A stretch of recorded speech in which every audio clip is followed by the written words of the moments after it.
Assalamualaikum warahmatullahi wabarakatuh. Selamat pagi, Bapak Ibu dan rekan-rekan sekalian. Bagaimana kabarnya, Bapak Ibu? Semoga kita semua dalam keadaan sehat walafiat.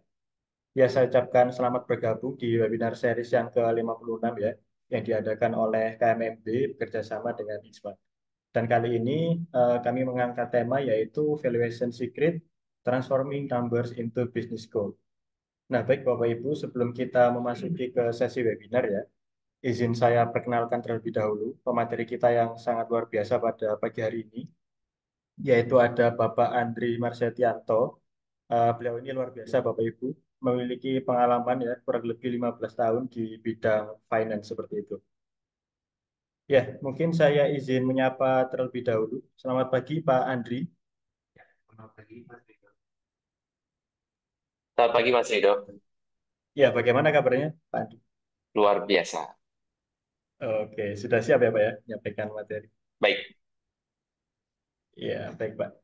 Ya, baik Bapak Ibu sekalian ya, sebelum Pak Andri menyampaikan materinya, mungkin ada sedikit pembukaan dari saya bahwasanya perlu diketahui Bapak Ibu untuk saat ini ya, kita merasakan adanya dinamika pasar yang terus berubah dengan sangat cepat gitu ya. Dalam hal ini perusahaan itu dituntut untuk beradaptasi dengan sangat cepat gitu. Nah, oleh karena itu, webinar kali ini akan membahas lebih dalam lagi terkait dengan konsep valuasi, penilaian aset, kemudian nilai pasar, metodologi penilaian, dan lain sebagainya. Dan ini nanti akan dijelaskan oleh pemateri kita. Nah, mungkin tidak berlama-lama lagi kepada Bapak Andri, saya persilahkan.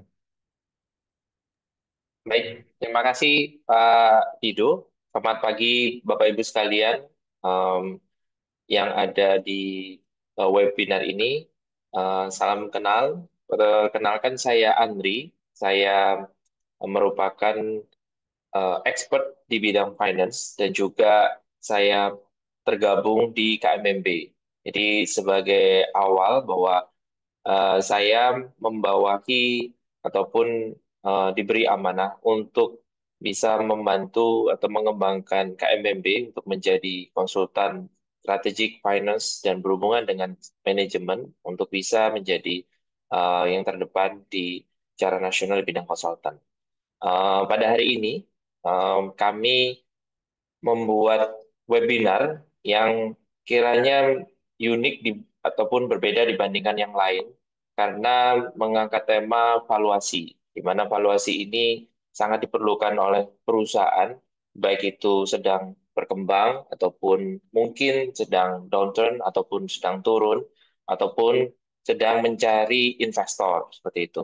Jadi eh, webinar ini akan kami pecah ataupun bagi dengan beberapa seri ke depan, di mana nantinya eh, para audiens bisa bertanya ataupun bisa menggali lebih dalam apa sih itu tentang valuasi dan bagaimana kita bisa menilai perusahaan kita ataupun aset kita ke depan. Semoga webinar kali ini bisa memberikan manfaat buat KMMB maupun para pelaku usaha ataupun mahasiswa ataupun para profesional sekalian untuk bisa mengerti lebih dalam tentang valuasi. Seperti itu. Oke, kami coba mulai slide-nya, mohon di-share. Hari ini kita akan membahas beberapa materi utama, yaitu tentang apa itu penilaian, terus ada pendekatan dalam penilaian, penilaian aset, dan bagaimana mencari data-data tersebut, hingga melihat apa itu nilai pasar dan juga tentang HBU analysis. Oke, next slide. Nah, secara umum, menurut eh, penilaian adalah proses pekerjaan seorang penilai memberikan estimasi dan pendapat atas nilai ekonomi suatu properti, baik itu dalam bentuk berwujud maupun tidak berwujud, berdasarkan hasil analisis terhadap fakta yang objektif dan relevan dengan menggunakan metode dan prinsip penilaian tertentu. Nah, hal ini merupakan definisi dari eh, penilaian secara umum dari MAPI. Jadi kalau misalnya teman-teman atau rekan-rekan sekalian eh, ingin meningkatkan eh, pendalaman tentang penilaian itu, kita ada asosiasi di MAPI, yaitu Masyarakat Ahli Profesi Penilai. Seperti itu. Next.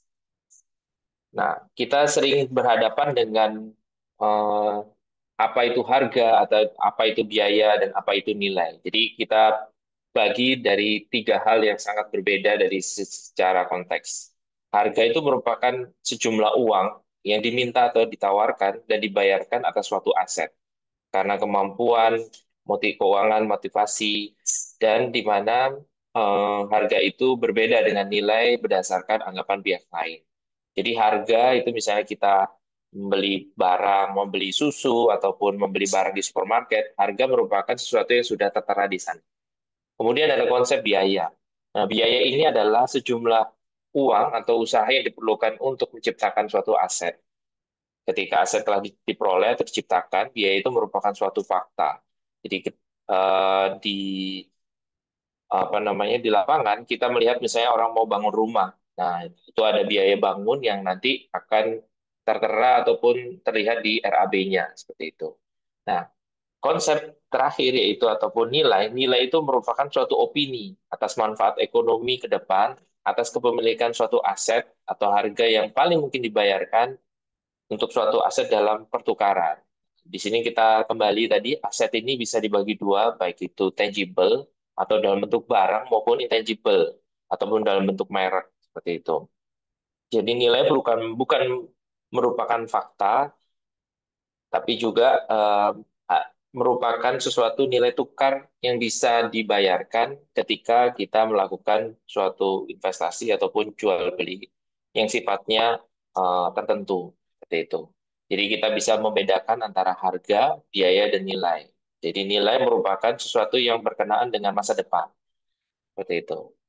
Next. Nah, kita lihat di sini ada konsep penilaian, di mana ini merupakan tugu Menggapai Bintang ya. Jadi dibangun tahun 60, kemudian kita mulai lihat perubahan ekonomi Indonesia ini tahun 1970, di mana Indonesia mulai memberlakukan repelita. Nah, ini berhubungan juga dengan KMMB, di mana repelita ini merupakan rencana 5 tahunan. Nah, di kami, KMMB ini bisa membantu perusahaan untuk membuat rencana jangka panjang ataupun jangka menengah ataupun RKAP yang sifatnya tahunan. Di sini pemerintah Indonesia mulai membangun di tahun 70 melalui Pelita 1 seperti itu. Nah, kita lihat tahun 2019 di mana sudah ada tol, sudah ada LRT, dan sudah ada bangunan-bangunan tinggi di sekitarnya, di mana daerah ini terkenal merupakan bisnis distrik utama di Jakarta Selatan seperti itu. Jadi pasti nilainya akan berbeda. Nah, di sini kita bisa lihat dari awal belum mulai dibangun itu ada konsep biaya. Kemudian tahun 2019 di mana properti yang akan dikembangkan di sana ada namanya konsep nilai seperti itu. Selanjutnya, nah kita melihat menurut MAPI nilai pasar merupakan sejumlah uang yang diperoleh dari hasil penukaran suatu aset atau liabilitas pada tanggal penilaian. Jadi ada tanggal tertentu di mana pembeli yang berminat membeli dan penjual yang berminat menjual dalam suatu ikatan yang bebas ikatan, artinya arm's length transaction yang dilakukan dengan pemasaran cara layak di mana kedua pihak masing-masing memahami atas eh, produk ataupun aset yang akan ditukarkan dengan prinsip kehati-hatian dan tanpa paksaan. Nah, di sini kita lihat bahwa nilai pasar itu merupakan willing seller maupun willing buyer. Jadi tidak ada eh, apa namanya beli kucing dalam karung. Jadi sama-sama mau, sama-sama tahu, bebas ikatan, waktunya cukup, ada kehati-hatian dan tanpa paksaan. Jadi kita lihat bahwa nilai pasar sudah memperhatikan juga manajemen risiko. Kemudian kita lihat dari nilai pasar itu juga terdapat nilai turunannya. Apa itu nilai turunan? Jadi dalam praktek di lapangan, ketika kita melakukan jual beli, baik itu rumah maupun saham, itu ada nilai lainnya, yaitu ada nilai jual paksa, biasanya digunakan untuk lelang, ada nilai realisasi bersih, baik itu yang umum maupun yang terbatas, itu dikurangi setelah dikurangi dengan biaya-biaya ataupun tanggung-tanggungan. Kemudian nilai pasar untuk penggunaan yang ada, ini misalnya sesuai dengan peruntukannya saja, seperti itu.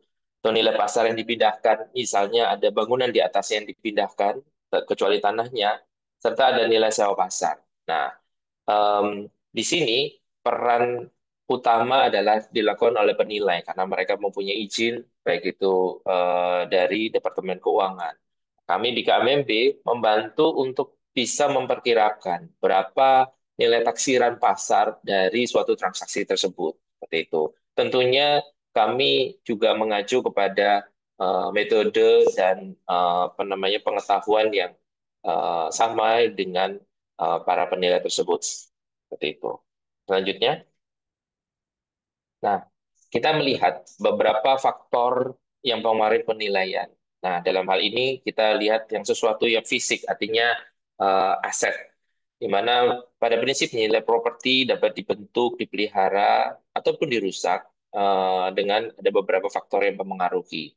Pertama, alam, lingkungan, standar kehidupan sosial, politik, dan peraturan pemerintah. Nah, ini kita lihat contoh peraturan pemerintah, kita melihat bahwa kadang ada aset yang letaknya itu pasang surut, artinya pada pasang asetnya nggak kelihatan, pada saat surut kelihatan. Nah, itu mempengaruhi nilai juga. Ekonomi dan perubahan. Nah, kita tadi kita lihat sebagai contoh Tugu Selamat Datang, di mana tanahnya masih awal, masih sangat kosong, di mana mungkin nilainya itu tidak setinggi sekarang. Nah, itu butuh waktu untuk bisa mengembangkan suatu nilai. Nah, bagaimana nilai itu bisa terbentuk? Nah, ini ada beberapa mitos di sana. Jadi, salah satu mitosnya adalah bagaimana nilai itu terbentuk. Nah, kira-kira apakah dengan kompleks penilaian ataupun cara penilaian akan nilainya jadi lebih tinggi? Tentu tidak. Jadi um, penilai dalam hal ini sebagai apa namanya orang yang um, bisa untuk menandatangani suatu laporan penilaian itu melakukan sesuai dengan uh, peruntukan asetnya, sesuai dengan apa namanya kondisi asetnya itu sendiri. Jadi setiap aset ataupun setiap penilaian itu unik karena unik tergantung asetnya, kata unik terhadap waktu penilaian tertentu. Seperti itu. Selanjutnya, nah di sini kita lihat beberapa metode ataupun bagaimana kita melakukan suatu penilaian. Nah, di sini kita dari awal melakukan identifikasi, kemudian perencanaan survei, itu pasti dilakukan, kemudian melakukan pengumpulan data. Nah, pengumpulan data ini sifatnya baik itu secara umum maupun secara khusus. Jadi kita melihat asetnya, kita melihat lokasi, aksesibilitas, karakter fisiknya, terus kemudian legalitasnya kita sesuaikan antara yang ada di lapangan maupun ada di dokumen. Kemudian yang utama adalah kita mencari data penjualan, data pembanding. Nah, ini nanti kita akan di slide selanjutnya akan kita lebih dalami bagaimana kita bisa melihat suatu aset ataupun pembanding dari aset tersebut. Setelah itu kita melakukan dashboard, artinya kita melakukan analisis dan penafsiran data tersebut. Nah, penafsiran data tersebut salah satunya adalah dengan metode Height and Best Use. Height and Best Use, kemudian kita melihat review pasar properti sekitar, dan kita melakukan penyesuaian sesuai dengan pendekatan penilaian yang berlaku seperti itu. Nah, pendekatan penilaian di sini kita sebagai contoh ini pendekatan penilaian pasar, pendekatan kalkulasi biaya dan kapitalisasi pendapatan khususnya untuk properti, industri properti. Kemudian nanti ada rekomendasi atau taksiran akhir penetapan nilai. Nah, untuk penentuan penilaian sendiri itu domain dari penilai. Nah, kami di KMMB memberikan range antara nilai yang akan kita bisa berikan kepada klien untuk melihat kira-kira nih secara strategik perusahaan ini sekarang punya aset berapa, nilainya berapa, dan kira-kira mau dibawa kemana perusahaan tersebut. Nah, itu nanti harapannya kita bisa lebih dalam untuk mempelajari ataupun mengeksplor di area tersebut. Selanjutnya, nah, di sini kita lihat metodologi dari penilaian. Nah, ini adalah metodologi secara umum. Kita lihat ada perbandingan pendekatan data pasar, kemudian pendekatan biaya, maupun pendekatan pendapatan. Nah, ketiga pendapatan ini tentunya dipakai untuk tipe properti yang berbeda-beda. Contoh, misalnya pendekatan data pasar. Berarti kita harus melihat apakah pasar itu mempunyai properti yang minimal sama, baik bentuk, ukuran, maupun size. Begitu juga di penilaian aset, bahwa kita melihat data pasar itu adalah dari perusahaan-perusahaan yang ada di bursa. Kita lihat size perusahaannya itu kira-kira sama atau tidak, seperti itu. Ataupun mendekati. Nah, itu nanti kita perlu adjust. Kemudian yang kedua adalah pendekatan biaya. Biasanya pendekatan biaya ini kita gunakan untuk properti ataupun yang sedang membangun. Artinya pembangunannya belum selesai. Nah, misalnya Bapak Ibu sekalian, ketika melihat ada suatu, ketika mau akuisisi aset ataupun membeli aset, kita lihat kira-kira biaya yang sudah dikeluarkan berapa. Kemudian kita perlu penyesuaian dengan data-data pasar yang ada. Kalau misalnya itu sudah ready to sell seperti itu. Dan juga perlu memperhatikan depresiasi karena kadang-kadang ketika kita mengakuisisi suatu project yang misalnya kita perlu investasi untuk meneruskan, ya kita harus melihat berapa biaya yang sudah dikeluarkan dan kira-kira ada eh, biaya-biaya tambahan apa lagi yang harus kita keluarkan ketika mengakuisisi suatu aset tersebut. Dan terakhir ada pendekatan pendapatan. Nah, ini pada contohnya itu misalnya di properti sifatnya kos-kosan. Kos-kosan otomatis mereka mempunyai income stream ataupun cash flow dari sewa dari para penghuninya. Nah, itulah yang akan dijadikan dasar untuk penilaian pendapatan. Ataupun misalnya kalau Bapak Ibu sekalian bergerak di sewa jual beli kontrak properti untuk sewa space, nah itu juga bisa dijadikan dasar untuk melihat berapa sih aset saya sekarang. Nah, sekarang itu kita biasanya di akhir tahun perusahaan itu eh, perlu melihat kembali kira-kira aset yang kita punya ini nilainya berapa sih gitu. Setidaknya kalau kita mau menambah atau nilai aset ini, apa yang harus kita lakukan? Nah, itu yang perlu kita apapun kita lihat bahwa kita lihat secara internal kira-kira source apa yang kita bisa leverage ataupun kita gunakan untuk meningkatkan kinerja perusahaan secara ekonomi seperti itu. Misalnya perusahaan kita mempunyai aset banyak tapi idle. Nah, tentunya dengan penilaian ini kita bisa mengutilize aset tersebut untuk bisa nilainya bertambah. Nah, nilainya bertambah gimana? Otomatis kita bisa sewakan atau kerjasamakan. Ketika kerjasama, di sana kita perlu eh, mengetahui kira-kira modal yang kita store ataupun aset yang kita punya ini nilainya berapa sih? Disitulah kita bisa melihat berapa aset yang kita punya dan berapa yang kontribusi yang kita bisa masukkan dalam suatu kerjasama seperti itu. Nah, tentunya penilaian ini sendiri adalah hal yang umum, tetapi untuk justifikasi untuk ke pihak ketiga seperti bank ataupun apa namanya misalnya notaris seperti itu lebih ke penilaian melalui appraisal. Tapi kalau misalnya sifatnya secara umum, tentunya kami juga bisa melakukan eh, bagaimana menaksir ringkasan penilaian ataupun range nilai dari suatu aset ataupun saham perusahaan Bapak Ibu sekalian. Selanjutnya, nah ini kita lihat kita di neraca itu kita bisa lihat kita mempunyai aset properti maupun non properti. Ini ada real property, ada personal property, ada bisnis, ada financial interest. Nah di sini kita lihat um, di neraca Bapak Ibu sekalian yang mempunyai usaha bisa lihat kira-kira aset saya ini sekarang nilainya berapa. Nah itu tercantum di laporan keuangan Bapak Ibu sekalian. Selanjutnya. Kemudian ada yang sifatnya kita bagi berdasarkan sesuai sifatnya. Ada intangible maupun intangible dan surat berharga. Nah, kalau tadi kita sudah bicara tangible atau aset-aset kita, yang kedua intangible. Nah, ada goodwill, hak paten, franchise, merek dagang, hak cipta. Ini juga bisa dinilai. Tentunya em, bagaimana bisa menilai ini? Karena mereka sudah memberikan income stream yang sangat jelas bagi owner. Sebagai contoh, akuisisi terakhir Jarum itu mengakuisisi bakmi GM. Nah, bakmi GM itu kurang lebih itu sekitar nilainya 2,2 triliun. Nah, itu bukan hanya penjualan ya mengklaim bahwa bakmi GM itu rata-rata pelanggan per hari ada 30.000. Artinya 30.000 mangkok per hari.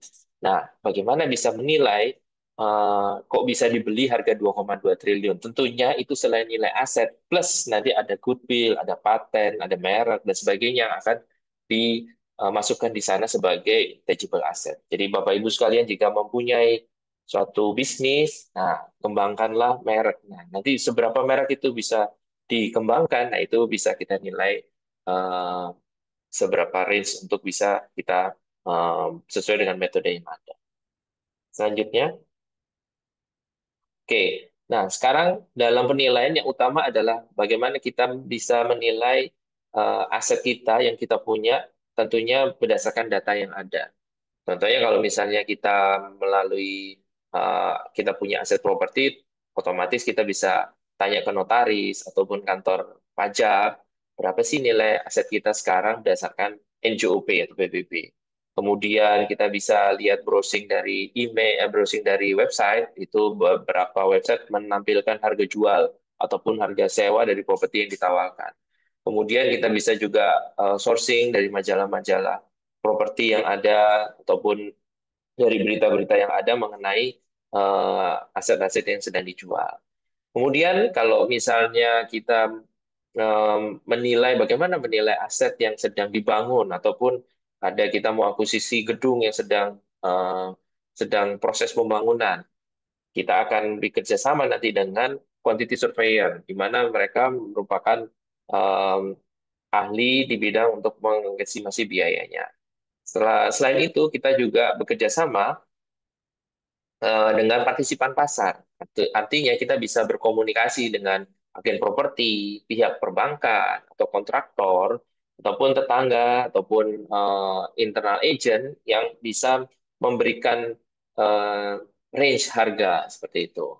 Nah, kalau misalnya di KMB kita sudah terbiasa untuk melakukan research. Nah, research ini sifatnya eh, dalam rangka untuk market intelligence ataupun bagaimana kita melihat bagaimana perkembangan pasar ataupun market sudah sampai mana dengan harga berapa seperti itu. Nah, ini contoh misalnya ketika properti itu dikembangkan, otomatis kita punya analisa apa yang menyebabkan properti itu berbeda dengan lain, unique selling point apa. Nah, itulah yang akan menyebabkan nilai yang berbeda. Misalnya kalau di sini sebagai contoh kita lihat adalah mall. Nah, mall itu punya nilai sewa yang berbeda satu sama lain, tergantung dari tadi unique selling point apa dari mall tersebut atau aset properti tersebut bisa dikembangkan. Selanjutnya,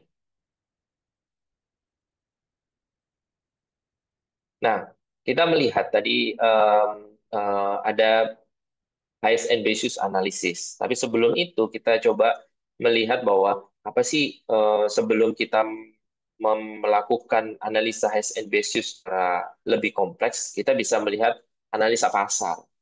Analisa pasar itu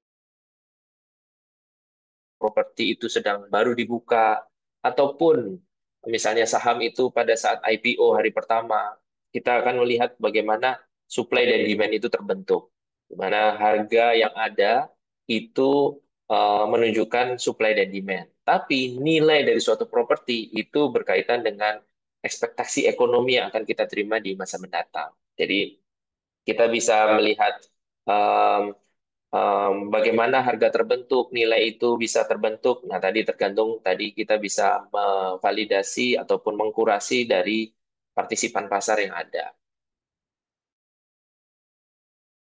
Di analisis di bidang iya. Di mana kalau visibility analysis, di sini kita hanya melihat rate of return dari residual value dari suatu properti. Nah, tujuan utama adalah melihat net operating income atau cash flow utama yang nanti akan dikapitalisasi sesuai dengan uh, tipe ataupun fungsi propertinya. Nah, itulah yang digunakan untuk menentukan nilai properti. Sedangkan highest and best use, kita lihat HBU ini merupakan uh, kita mempunyai pilihan dari beberapa alternatif pengembangan properti yang ada. Jadi kita melihat misalnya ada tanah, saya luasnya 5.000 meter. Nah, bagusnya dibuat apa nih ya? Gitu. Apakah hotel, ataukah eh, mall, ataukah kombinasi dari ketiganya tersebut. Nah, ini kita bisa lakukan highs and best use analysis. Setelah nanti kita melihat analisis tertinggi dan terbaik dari suatu properti, jadi ini sifatnya wajib dilakukan bagi investor ataupun Bapak Ibu sekalian sebelum melakukan feasibility analysis. Kenapa? Karena tadi dengan kita mempunyai alternatif pengembangan properti yang ada, setidaknya kita bisa tahu kira-kira berapa ataupun nilai ekonomi berapa yang akan kita optimalkan seperti itu. Selanjutnya, nah di sini kita lihat kenapa Hayes and Bezos itu cukup komprehensif. Di sini kita lihat bahwa approach-nya itu sangat probable dan um,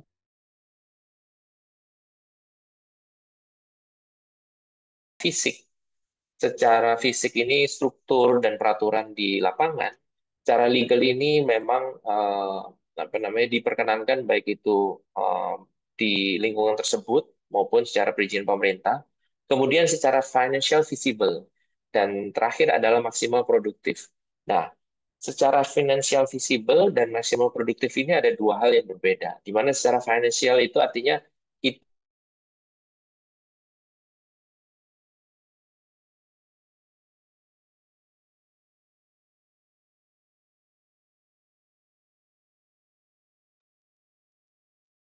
Ya, mohon maaf, sepertinya Pak Andri sedang terputus ya, Bapak Ibu.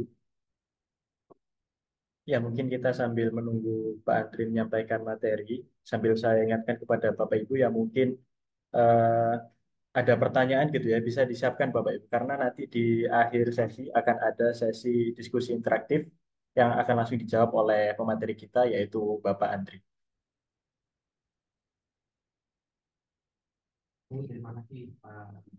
sama karena Ya. internetnya kurang pas. Oke, selanjutnya eh, boleh di-share screen kembali.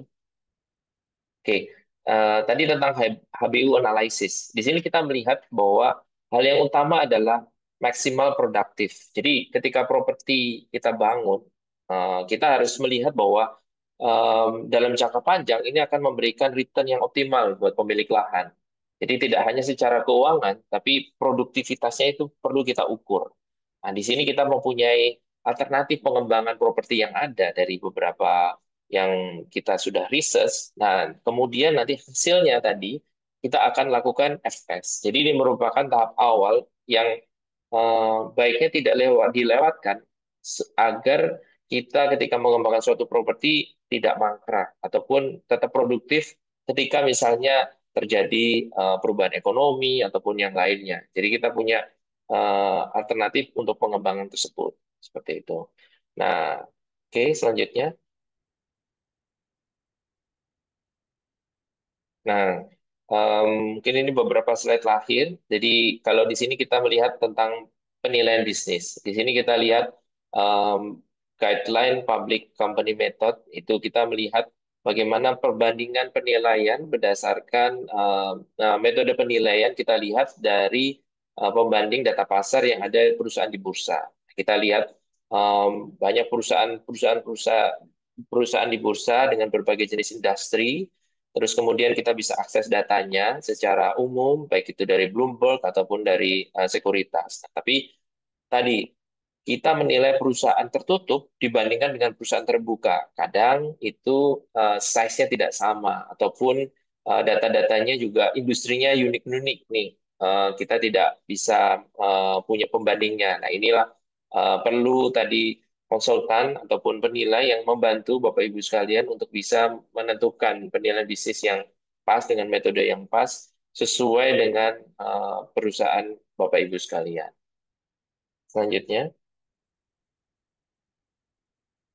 oke, nah ini mungkin slide terakhir. Jadi di webinar kali ini kita harus tahu bagaimana properti kita yang kita punya, kemudian know your value. Jadi value kita ataupun value dari aset kita itu seperti apa ke depan. Nah, ini harapannya Bapak Ibu sekalian bisa melakukan quick assess. Kira-kira properti kita ini nilainya berapa sih? Setidaknya kita ketika melakukan corporate action ke depan ataupun melakukan kerjasama bisa bermanfaat untuk eh, melakukan eh, aset kita segini, kita bisa menyertakan aset kita sebagai keikutsertaan dalam suatu usaha. Itu berikan ke moderator untuk apa namanya mengumpulkan pertanyaan ataupun tanggapan dari Bapak Ibu sekalian. Terima kasih. Assalamualaikum warahmatullahi wabarakatuh. Waalaikumsalam.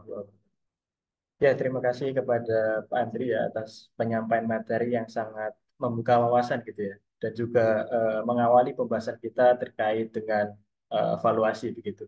Nah, tadi ada beberapa poin yang disampaikan oleh Pak Andri ya, terkait dengan valuasi itu sendiri atau penilaian. Bahwasanya valuasi ini merupakan proses penilaian ya terhadap nilai suatu aset perusahaan berdasarkan berbagai metode yang tadi telah dijelaskan oleh Pak Andri begitu. Kemudian tadi juga terdapat beberapa faktor yang mempengaruhi nilai, bisa dilihat dari fisik, lingkungan, kehidupan sosial, faktor politik, dan juga ekonomi. Kemudian tadi poin-poin terkait dengan metodologi valuasi yang disampaikan oleh Pak Andri, ada pendekatan data pasar, kemudian pendekatan biaya, dan juga ada pendekatan pendapatan yang digunakan untuk properti gitu. Kemudian juga eh, tadi disampaikan juga oleh Pak Andri ya terkait dengan kriteria HBU analisis gitu ya Pak Andri. Ada apa namanya ada beberapa kategori. Ya, suara saya apakah jelas?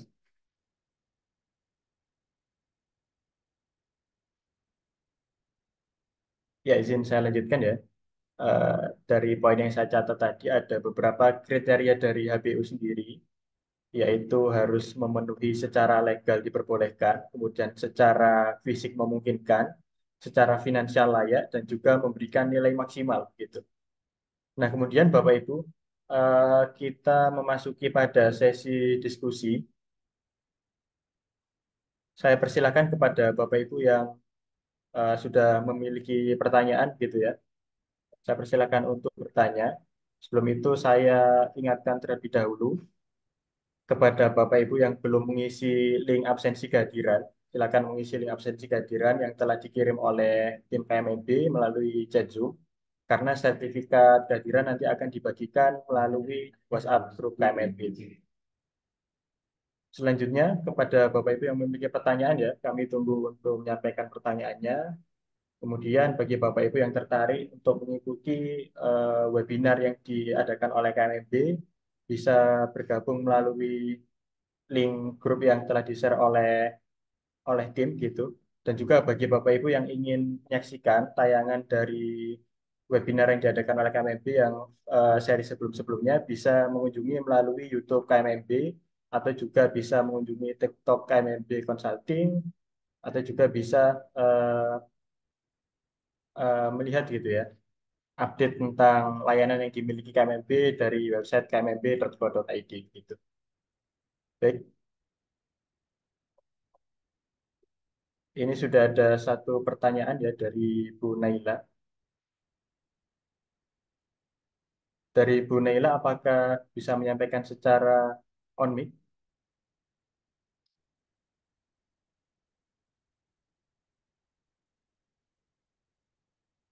Ya, mungkin saya bacakan terlebih dahulu. Pertanyaan dari Bu Naila. Goto, Gojek Tokopedia mengakuisisi Tokopedia dan membentuk ekosistem super app. Sementara Mtek mengakuisisi Bank Fama sebesar 908,95 miliar untuk ekspansi ke fintech.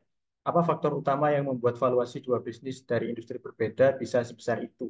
Bagaimana cara menghindari overvaluation dalam akuisisi? Ya, mungkin dari Pak Andri bisa langsung menjawab. Ya, terima kasih pertanyaannya Ibu Naila. Jadi pertanyaan yang cukup bagus. Nah, itu jadi gini, dalam penilaian saham, tadi kita lihat adanya fenomena eh, kita melihat overvaluation. Nah, overvaluation ini sebetulnya kita flashback sedikit ya. Contoh waktu itu kalau misalnya kita ngomongin merek itu dulu em, Nike Air Jordan. Nah, Nike Air Jordan itu dulu em, tidak punya Nike itu tidak punya em, taji apa-apa di NBA seperti itu. Dia masih kalah dengan merek-merek lain seperti itu. Nah, ketika dia apa namanya? Ketika waktu itu Michael Jordan membuat gebrakan dengan memakai sepatu Nike berwarna merah itu dan kontraknya cukup mahal dengan Nike. Pertanyaannya, Nike harus membayar mahal untuk sesuatu yang mungkin tidak kita pahami di kedepannya itu eh, akan bernilai lebih besar terhadap Nike. Kalau kalau saya tidak salah dulu waktu kontrak awal sekitar 100.000 dolar itu kontraknya Nike, ditambah kontraknya Nike ke apa namanya Michael Jordan, ditambah dia bisa bikin brand image sendiri, desain sepatu sendiri. Terus kemudian dia didenda Nike itu sampai eh, karena memakai sepatu warna merah itu total 410.000 dolar. Jadi kalau di total tadi kontrak setahun itu sebulan itu kalau nggak salah 100.000 plus 410.000. Nah, tapi sekarang eh, dalam setahun nilai penjualan Nike waktu itu 1 juta dolar. Nah, jadi kita lihat bahwa em, tadi saya sudah coba jelaskan bahwa nilai akuisisi itu tidak melulu dari sisi aset. Tadi kalau saya lihat pandangan kita terhadap suatu aset, jadi kalau misalnya kita anggap aja mau membeli perusahaan suatu entitas, kita pandangan awal pasti, wah nilai asetnya berapa. Nah, itu satu. Yang kedua adalah ketika terjadi transaksi itu adalah nilai pasar. Nilai pasar itu willing seller dan willing buyer, di mana em, seorang penjual pasti akan menawarkan sahamnya setinggi-tingginya, sedangkan pembeli akan menawar menawar suatu em, aset ataupun saham perusahaan em, serendah-rendahnya. Nah, di sini kita perlu pihak penengah yang memberikan guideline, oh nilai aset ataupun nilai saham yang wajar dibeli itu berapa. Nah, kita lihat tadi misalnya mengakuisisi bank untuk dalam rangka pengembangan fintech. Nah, yang dilihat adalah apa? Customer-nya, customer base-nya, artinya apa? Intangible asset-nya. Begitu juga untuk Gojek. Gojek itu partnership-nya dan transaksinya itu sangat tinggi. Nah, pertanyaannya, overvalue ini dasarnya ataupun indikatornya itu dari mana? Apakah di bursa ataupun di investor? Jadi kalau kita lihat, kalau kita bertransaksi di bursa, itu merupakan cerminan minoritas. Karena semua perusahaan ataupun mayoritas perusahaan yang listing di bursa itu hanya melepas sahamnya 20-30%. Nah, jadi cerminan investor ataupun kita investasi di bursa saham itu adalah cerminan minoritas. Nah, bagi mayoritas tentunya akan pasti berbeda. Dia melihatnya mungkin bukan di harga tersebut, tapi dia melihat upside-nya nanti di beberapa tahun ke depan. Kita bisa lihat contoh. Google waktu awal mengalahkan Yahoo, itu pasti kan awalnya ngasih gratis. Orang pasti lihat, wah kok ngasihnya gratis ya? Tapi dalam setahun, dia bisa meningkatkan valuasinya ketika sudah dibeli, apa namanya, sorry, Google maupun YouTube itu ketika ngasih gratis. Nah, dia bisa nilainya berkali-kali lipat. Jadi apa yang kita misalnya sampaikan, misalnya kita bisnis model ya, bisnis model yang kita buat sekarang itu kita ngelihat nilai kedepannya mungkin 2 atau 3 tahun lagi itu baru bisa kelihatan. Nah, di kacamata investor, apakah itu overvaluasi? Itu belum tentu. Tapi di kacamata investor yang di bursa mungkin terlihatnya apa namanya overvaluasi. Nah, saya tidak terlalu membahas detail karena itu nanti tentang metode valuasi ada sesi sendiri dan mungkin cukup panjang. Tapi pendapat kami adalah, jadi ketika kita membeli saham di bursa itu merupakan cerminan minoritas. Sedangkan yang mayoritas pasti mempunyai nilai tertentu yang nanti mereka akan bisa apa ya, misalnya saya membeli saham di harga 1.000, nanti akan saya bisa jual saham di harga dua kali atau tiga kali lipatnya. Nah, tapi tadi butuh waktu. Kita tidak bisa dalam waktu singkat untuk bisa menjudge bahwa ataupun kita bisa bilang bahwa oh saham ini overvalue atau tidak seperti itu. Tapi kita percaya pada bisnis model dan bisnisnya ini akan bisa jangka panjang nggak? Nah, itu nanti akan bisa berkembang. Nah, kita lihat bahwa banyak perusahaan-perusahaan di bursa, kalau kita mengikuti, contoh misalnya, em, saham-saham yang berhubungan dengan contoh Indofarma, ke apa namanya Kimia Farma, dulu harganya nggak seberapa, tapi sekarang nilainya tinggi. Nah, itu tergantung market. Dulu ada perusahaan misalnya energi terbarukan, dulu nggak seberapa, sekarang harganya bisa berkali-kali lipat. Tapi ada perusahaan-perusahaan yang saham-sahamnya memang setiap tahun itu naik karena pendapatannya naik. Nah, itu juga juga ada gitu. Jadi kembali lagi, jangka waktu time frame kita berinvestasi itu juga harus bisa dibedakan. Kalau di luar negeri, orang invest itu jangka pendek itu minimum setahun sampai 2 tahun.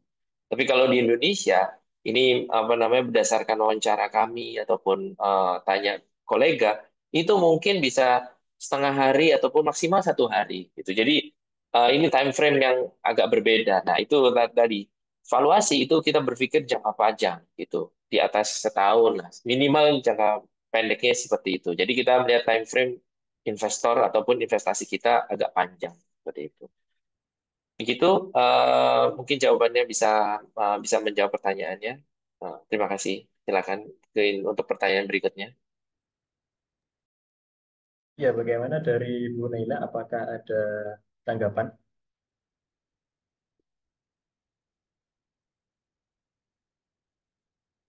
atau sudah cukup? Ya, dari poin yang disampaikan oleh Pak Andri tadi ya, ada beberapa poin bahwasanya nilai akuisisi itu tidak selalu dilihat dari asetnya gitu ya. Kemudian ketika ada transaksi, maka orang itu akan melihat dari nilai pasarnya juga, gitu. Apakah dari nilai aset, kemudian dari nilai saham gitu. Nah, ini menarik Pak Andi. Ketika kita berbicara terkait dengan akuisisi gitu. Akhir-akhir ini kita sering mendengar berita gitu, bahwasanya BUMN ini sering atau akan merencanakan merger dan akuisisi begitu ya. Nah, terkait dengan isu ini, Pak, kira-kira apa urgensi antara M&A dengan valuasi itu sendiri? Gitu, Pak. Nah, tadi Mas, kalau misalnya sekarang em, konteksnya adalah pembentukan holding, seperti itu ya. Nah, em, itu menurut saya itu sangat bagus, terutama dari sisi nilai sinergis. Jadi ketika merger ataupun akuisisi itu ada namanya nilai sinergis yang didapatkan oleh perusahaan, baik itu sebagai apa namanya perusahaan yang mengakuisisi ataupun perusahaan yang diakuisisi. Jadi ketika kita melihat suatu BUMN menjadi satu, mengkombinasi bisnisnya itu bikin lebih efektif dan efisien. Karena kita melihat bahwa mungkin mereka punya kesamaan dari sisi jasa ataupun produk yang di-deliver. Kemudian mungkin mereka punya kesamaan customer. Nah, otomatis ketika misalnya ada kesamaan, sinergi ini akan bertambah. Nah, itulah nilai sinergi yang akan didapatkan dari suatu merger ataupun akuisisi. Nah, impact ataupun nilai yang akan lebih lagi didapatkan tadi jika misalnya pengembangan satu merek tadi. Misalnya dulu kita melihat adanya Bank Mandiri itu merupakan kumpulan ataupun kombinasi dari beberapa bank. Nah, dulunya mungkin bank-bank tersebut masih termasuk di restrukturisasi. Kemudian setelah menjadi satu, otomatis nilainya kita lihat sampai sekarang gitu. Itu termasuk bank yang cukup kuat seperti itu. Dan beberapa rencana pemerintah ke depan untuk bisa menjadi membentuk holding-holding. Nah, itu terutama tadi untuk memperkuat aset.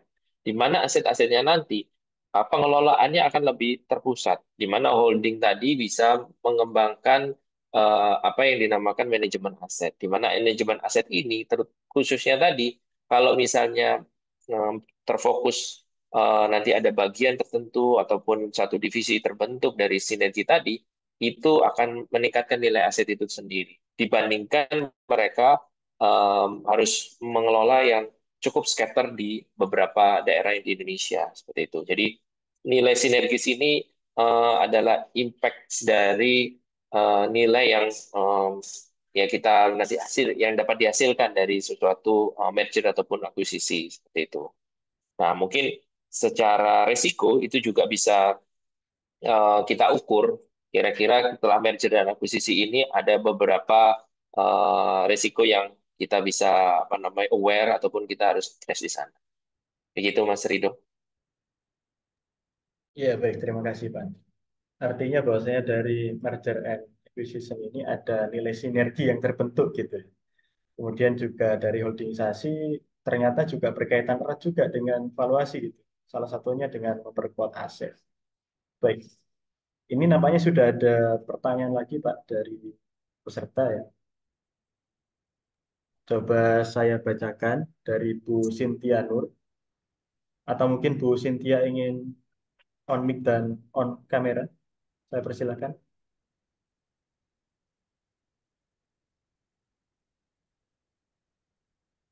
Ya, mungkin saya bacakan terlebih dahulu. Pertanyaan dari Bu Cynthia Nur. Banyak perusahaan keluarga mengalami tantangan dalam menentukan valuasi yang objektif saat masuk ke fase sukses atau saat ingin go public. Bagaimana strategi valuasi? Saya persilakan kepada Pak Andi. Ya, terima kasih.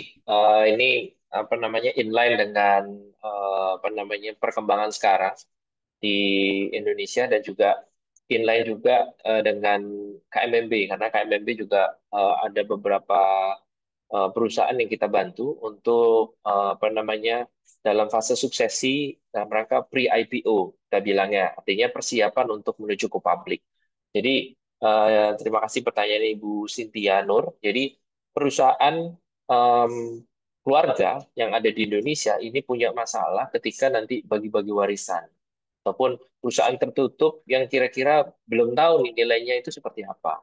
Nah, kami di KMMB itu membantu perusahaan tersebut untuk persiapan IPO karena IPO itu sangat GCG-nya itu sangat good corporate governance-nya itu sangat ketat seperti itu.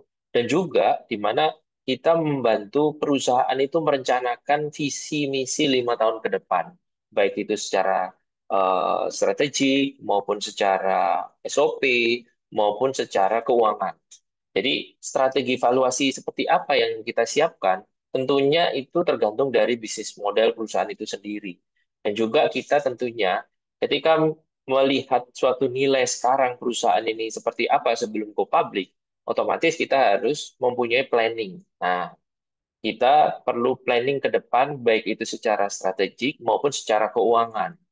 Itu harus disiapkan dengan baik dan tepat seperti itu. Karena tidak ada momen yang tepat untuk melakukan IPO kecuali memang perusahaan itu sudah punya uniqueness ataupun keunikan dari perusahaan itu untuk bisa berkembang di masa depan.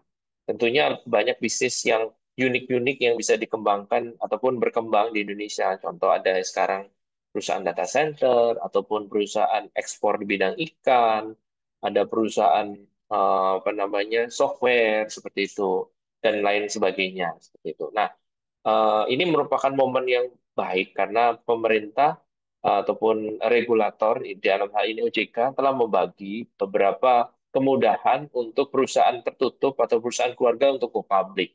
Misalnya membagi perusahaan jadi tiga, ada yang di papan akselerasi, yang mana merupakan perusahaan-perusahaan yang mungkin baru sedang akan berkembang. Kemudian ada papan pengembangan, memang ini perusahaan-perusahaan yang siap untuk mengembangkan diri untuk bersaing dalam kancah nasional maupun global. Nah, tentunya harapannya nanti masuk ke papan utama di mana bisa berdiri dengan perusahaan yang dengan skala eh, nasional maupun di internasional. Seperti itu. Semoga itu menjawab. Iya, baik. Terima kasih Pak Andri atas jawabannya. Dari Ibu Cynthia, apakah ada tanggapan lagi?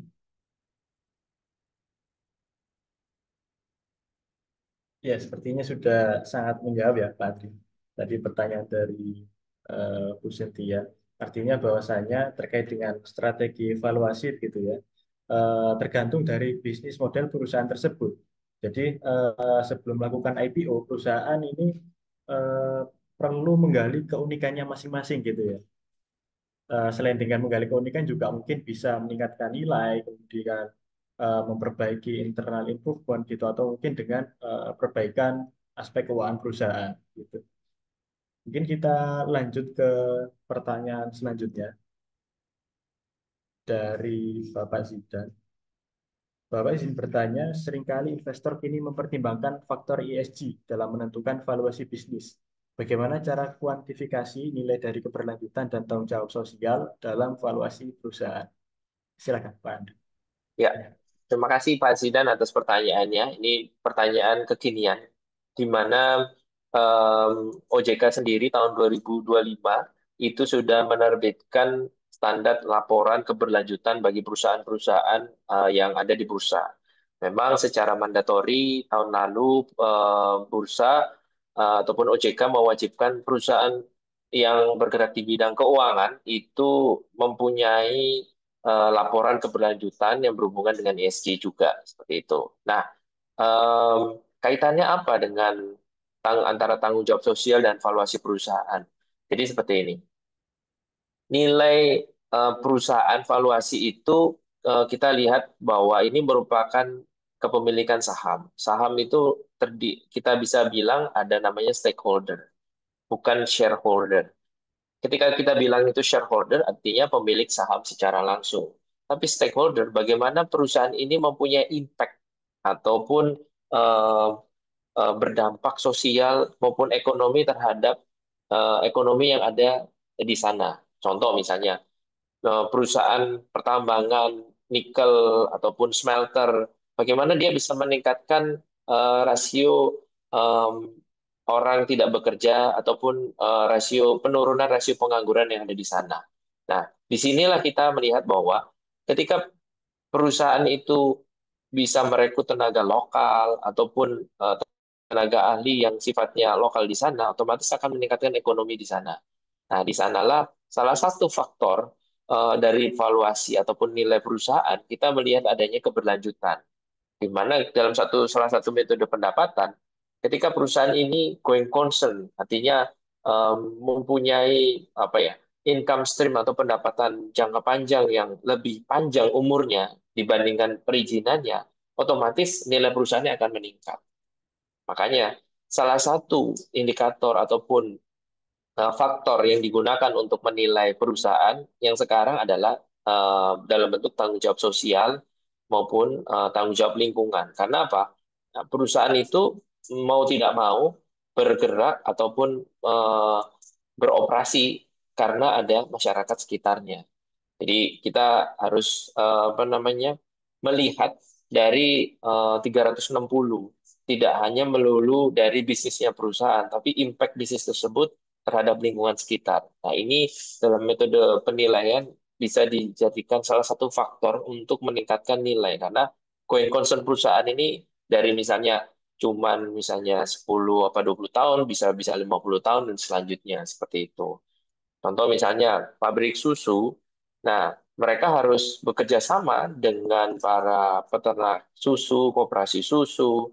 Kemudian mereka juga harus menjaga keselestarian dari lingkungan. Karena apa? Ya, bahan pokok makanan dari susu, bahan pokok dari sapi-sapi adalah susunya tadi. Otomatis grassfield ataupun lingkungannya harus dijaga supaya susunya tetap produksi terus seperti itu. Nah, inilah yang dijadikan faktor untuk penilaian perusahaan. Begitu, Pak Zidan. Terima kasih. Mungkin selanjutnya, pertanyaan selanjutnya. Ya, terima kasih, Pak Andri. Ya, sebelum kita lanjut ke pertanyaan selanjutnya ini, Pak. Saya ingatkan kembali kepada Bapak Ibu yang mungkin belum mengisi link absensi ya. Dipersilakan untuk mengisi terlebih dahulu agar nanti sertifikat bisa dikirimkan melalui WhatsApp group gitu. Nah, ini saya sedikit kembali lagi dari yang disampaikan oleh Pak Andi tadi terkait dengan ESG ini sangat menarik, Pak, karena hampir semua perusahaan gitu ya sekarang mulai memperhatikan yang namanya aspek ESG gitu. Dan tadi yang disampaikan oleh Pak Andri kalau saya tidak salah tadi bahwasanya di tahun 2025 ini ya Pak ya, bahwasanya perusahaan diwajibkan untuk memiliki laporan keberlanjutan atau sustainability report gitu. Nah, ini menjadi awal yang baik gitu ya untuk kepedulian perusahaan terhadap aspek ESG. Nah, ini kita lanjut ada satu lagi pertanyaan dari Bapak Yudi Setiadi. Mohon izin saya bacakan. Sejauh mana pembangunan infrastruktur strategis seperti MRT, LRT, dan jaringan jalan tol, seperti yang Bapak sampaikan di awal materi, berkontribusi terhadap peningkatan valuasi aset properti perusahaan properti? Apa indikator utama yang digunakan untuk mengukur dampaknya terhadap valuasi? Ya, saya persilakan kepada Pak Andri. Iya, terima kasih Pak Yudi. Pertanyaannya bagus sekali. Nah, kita melihat tadi adanya pembangunan LRT, MRT ini pasti akan meningkatkan nilai aset. Nah, itu kecuali kecuali pada daerah tertentu kita propertinya terletak di bawah LRT atau MRT tersebut.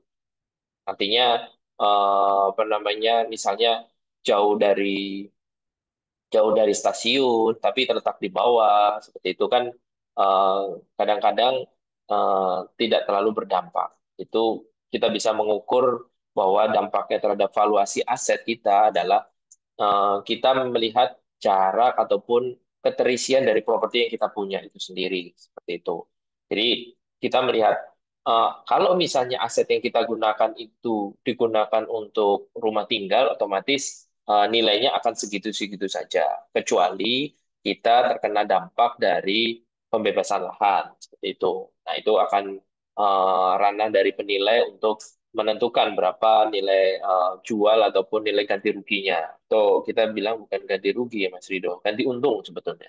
Nah, yang kedua, kalau misalnya kita aset properti perusahaan, kita harus terletak tidak jauh dengan akses MRT, LRT, dan pintu keluar, ya pintu keluar atau pintu masuk jalan tol, bukan di tengah-tengah jalan tol ya, seperti itu.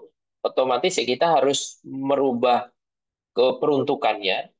Nah, tentunya kita mengurus ke dinas Dispenda setempat untuk merubah peruntukan dari rumah tinggal menjadi komersial.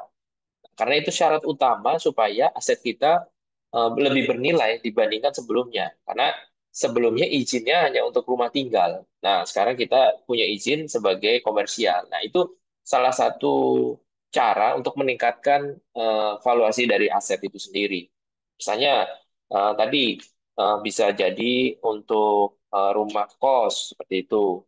Atau misalnya kalau dekat MRT ataupun LRT, kita bisa kerjasamakan dengan Airbnb ataupun time sharing application untuk apa namanya, orang transit transit dalam arti misalnya bekerja seperti itu, karena mereka jauh misalnya ke bandara dan sebagainya. Nah, itu bisa juga di apa namanya, dirubah, tapi ya utamanya adalah peruntukannya tadi. Kita harus lihat secara HBU, kita lihat legally permissible, artinya secara peruntukan ini eh, mumpuni tidak untuk bisa menjadi aset komersial. Nah, baru kita melihat kira-kira alternatif pembangunan atau pengembangan aset apa nih yang bisa mendapatkan nilai tertinggi dan terbaik dari suatu apa namanya, pengembangan propertinya. Nah, tadi itu Pak.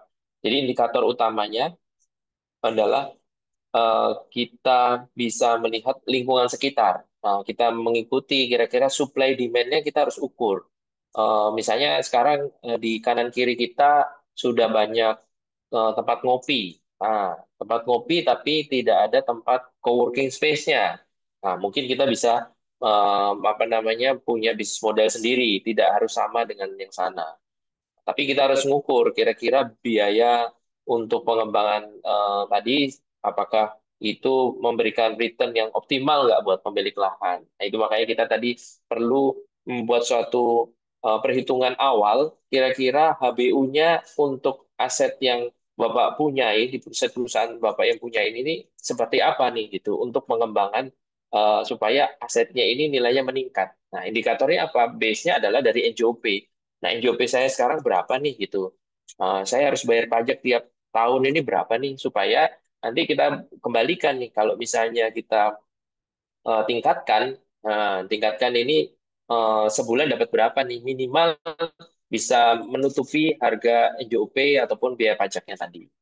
Nah, contoh juga misalnya aset kita, aset properti kita dalam bentuk lahan, lahan sawah. Nah, kita bisa memilih kira-kira tanaman apa yang kita bisa mau tanam di sini untuk memberikan imbal hasil yang lebih tinggi. Misalnya awalnya misalnya sawah tapi tak ada hujan, otomatis kan sawah tersebut eh, panennya itu tidak bisa 2 atau 3 kali, mungkin bisa cuma sekali atau maksimal 2 kali seperti itu. Nah, tapi kita bisa punya alternatif tanaman apa di sana misalnya jagung ataupun jagung pun misalnya masih kurang berarti bisa tambah kacang tanah seperti itu. Jadi itu merupakan alternatif pengembangan properti Bapak Ibu sekalian untuk bisa menjadi bernilai.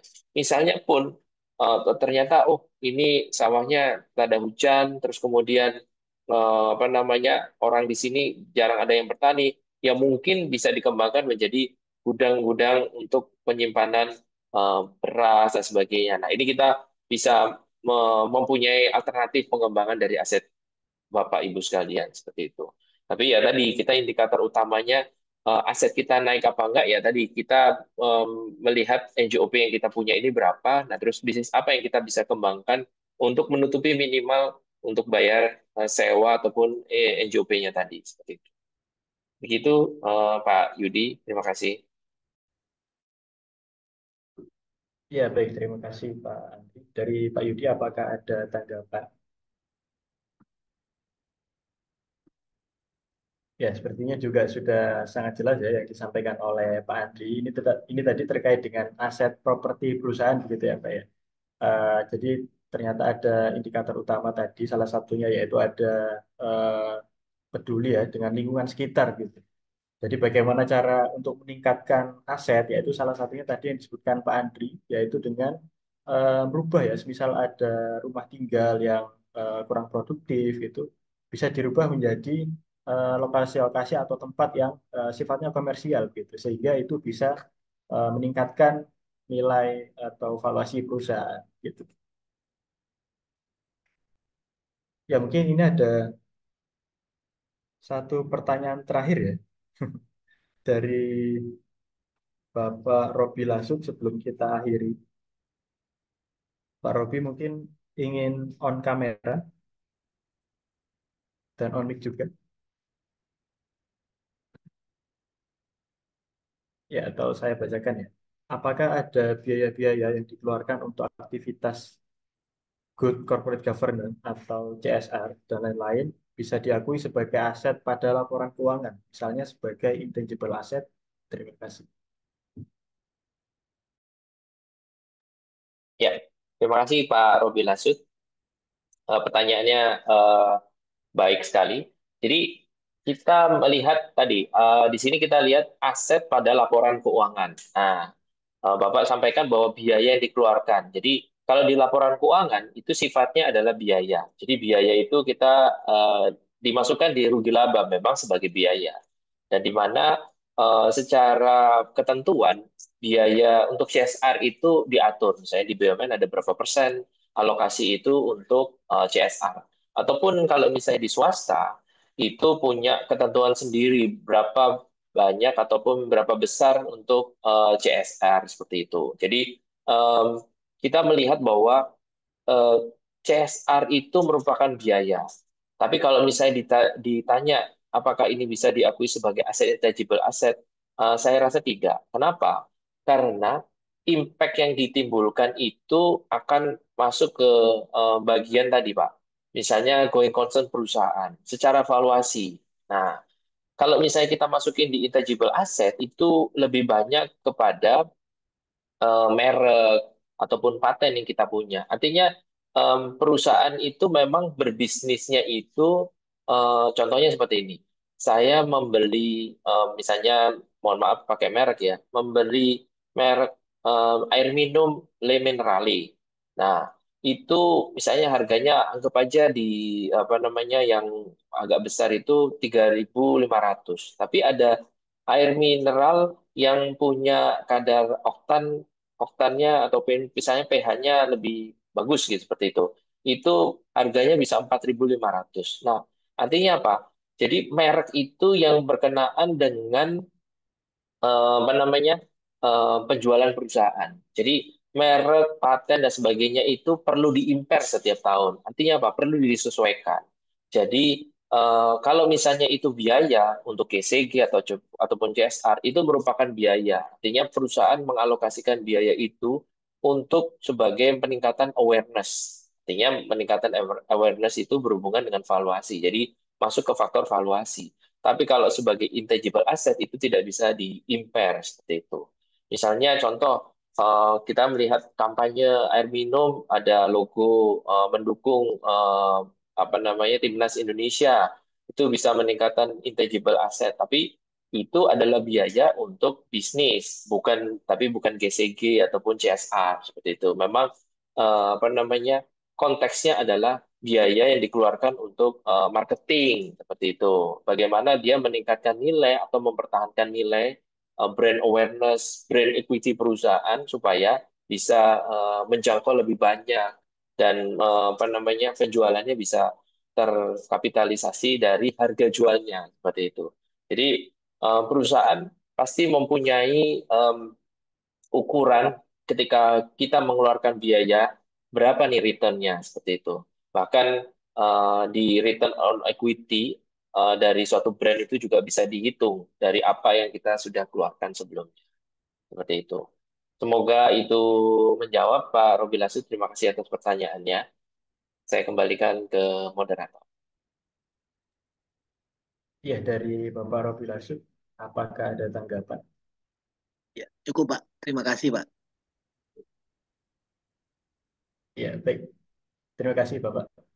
Ya, baik Bapak Ibu sekalian ya, mengingat adanya keterbatasan waktu, jadi sayang sekali untuk webinar di series ke-56 ini harus kami cukupkan ya. Namun alangkah baiknya sebelum kita akhiri, eh, mungkin kita akan mengabadikan dulu momen dari webinar kali ini. Saya persilakan kepada Bapak Ibu yang berkenan untuk bisa menyalakan kameranya, karena akan ada sesi foto bersama. Ya, silakan Bapak Ibu.